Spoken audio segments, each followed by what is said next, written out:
आमचं कपाट घरी असल्यामुळं आमच्यासोबत इथे कपाट नाही आहे आणि मग मी अशी कवर्स घेतलेले कपडे ठेवण्यासाठी आणि ही 8-10 कवर्स फक्त माझेच आहेत, ज्यामध्ये माझे ड्रेसेस आणि साड्या आहेत. मग आता हे साड्यांमध्ये ड्रेस आणि ड्रेसांमध्ये साड्या असं मिक्स झालं होतं. आता मला हे वेगवेगळं करायचं होतं, पण टाईम नाही भेटला. पण जे ड्रेस माझे सापडत नव्हते ते ड्रेस मात्र नक्की सापडले. जे ड्रेस घालायसारखे होते पण मी असेच ठेवून दिलेले बाजूला.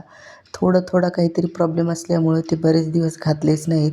हा ड्रेसचा प्रॉब्लेम एवढाच होता की याच्या ज्या स्लीव्ज होत्या त्याला अस्तर नव्हतं लावलेलं आणि मग अस्तर नसल्यामुळं तो जो कपडा आहे तो फिसकला होता, म्हणजे फाटल्यासारखा झाला होता स्लीव्जला. माझ्याकडं होता तसा कपडा म्हणून म्हणलं आज मात्र या ड्रेसचं कामच करून टाकायचं. दुसऱ्या स्लीव्ज कट केल्या, कपडा होता त्यामुळं, आणि त्याला अस्तर लावलं. मागच्या वेळेस अस्तर नसल्यामुळे स्लीव्ज खराब झाल्या होत्या. आजच्या दिवसात फक्त या स्लीव्ज लावून झाल्या. बाकी 1-2 ड्रेसेस आहेत ते उद्या करेन.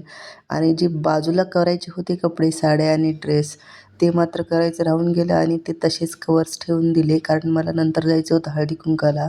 1-2 ठिकाणी हळदी कुंकू होतं, पण माझं एकाच ठिकाणी जाणं झालं.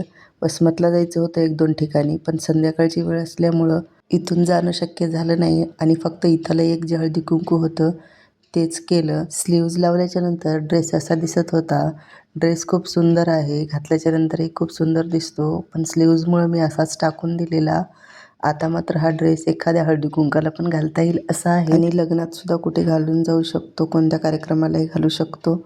त्यामुळे ह्याला तयार करून ठेवला आणि मला आता लगेच जायचं होतं हळदी कुंकाला, त्यामुळे तयारी सुरू केली.